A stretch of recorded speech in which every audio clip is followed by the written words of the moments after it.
최근 요소수 부족 사태로 인하여 수많은 화물 차량의 운행이 차질을 빚고 있습니다.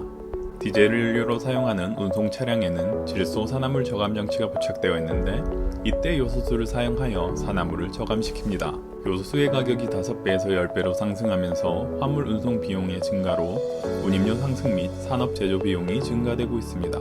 이로 인하여 안 그래도 높아지고 있는 소비자 물가의 상승을 부채질하고 있습니다. 소비자 물가의 상승보다 자칫하면 화물차의 운송이 마비되는 운송 대란으로 이어질까 정부는 노심초사하고 있습니다.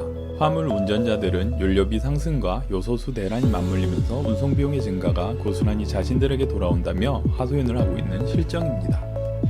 이번 요소수 부족 사태를 일으킨 요인은 중국의 수출 규제입니다. 우리나라는 요소수 재료인 요소를 중국에서 공급받아 왔습니다. 중국은 세계 최대 요소 생산국으로서 매년 500만 톤의 요소를 전 세계에 공급하고 있습니다. 중국이 많이 생산하는 만큼 가격도 싸고 운송거리가 가까워서 우리나라는 중국에서 97%의 요소를 공급받고 있었습니다. 하지만 10월 11일 중국이 자국 내 비료 가격의 상승 및 공급 차질을 우려해 요소를 수출하기 전에 검사를 받도록 시행하였는데 사실상 수출을 금지시킨 것입니다. 요소는 농업용 비료의 핵심 원료라 중국 내 요소 가격의 급등으로 비료 가격 및 수급이 불안정해지면서 이러한 조치가 시행된 것입니다. 그로 인하여 중국과 계약된 1만 8천 톤의 요소를 공급받지 못하면서 우리나라의 요소수 부족 사태가 일어났습니다. 요소 가격이 오른 이유는 호주와의 갈등으로 석탄 수입을 금지시키면서 발생된 것입니다. 안 그래도 유동성 증가로 인하여 원자재 가격이 상승하고 있는데 호주의 석탄 수입을 금지시킨 것이 요소 가격마저 상승시킨 것입니다. 요소를 생산하는데 전기가 많이 사용됩니다. 석탄 수입을 줄이면서 석탄 가격이 오르고 석탄 가격이 오르니 발전 단가가 올라 전기 생산 비용이 증가하니 석탄에서 요소를 추출하는데 전기와 석탄의 가격이 둘 다 상승하여 요소를 추출하는 비용이 모두 증가한 것입니다. 호주에게 한방 먹이려고 했던 중국이 대량 물가 상승이라는 어퍼컷을 맞은 것입니다. 이유가 어떻게 되었든 우리나라와의 요소 계약을 손바닥 뒤집듯이 뭉개버리는 중국은 신뢰할 수 없는 나라라는 것을 증명하였습니다. 하지만 중국 언론의 보도를 보고 있으면 이번 요소수 대란이 자신들과는 무관하고 우리나라의 문제라는 듯 보도를 하고 있습니다.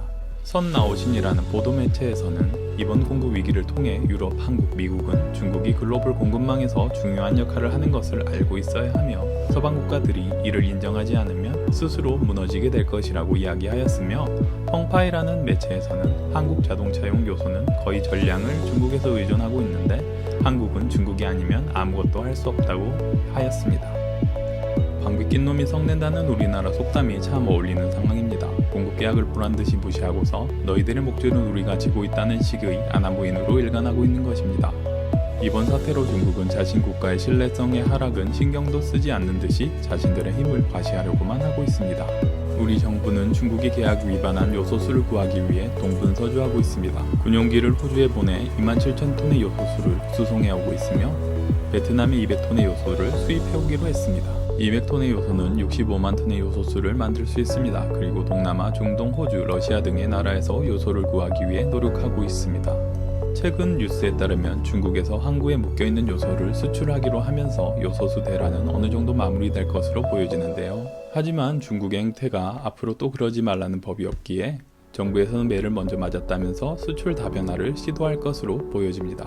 그런데 사실 요소보다 더 많은 부분을 중국에 의존하고 있는 것들이 있습니다. 그것은 망간, 알루미늄 케이블, 마그네슘, 아연도 강판, 흑연 등입니다. 한국무역협회에 조사한 결과를 보면 93%에서 99%까지 중국의 수입을 의존하고 있습니다. 특히 망간과 흑연은 2차전지에 들어가는 핵심 원자재이기에 수입이 중단된다면 우리나라 2차전지 산업에 치명적일 수밖에 없습니다. 이외에도 수산화 리튬, 수산화 코발트, 황산 코발트 등의 2차전지 원자재가 중국 의존도를 80% 이상 넘기고 있습니다. 2차전지 관련 원자재는 중국에서 제일 많이 사용하고 생산하기 때문에 중국 의존성이 강할 수밖에 없습니다. 중국 언론이 저렇게 아나무인식의 발언을 하는 이유도 2차전지 사업의 원자재를 중국이 주도하고 있기 때문입니다. 이번 계기로 정부에서는 우리나라 사업의 핵심 원자재를 중국 외 지역에서 공수할 수 있도록 다변해야 할 것입니다.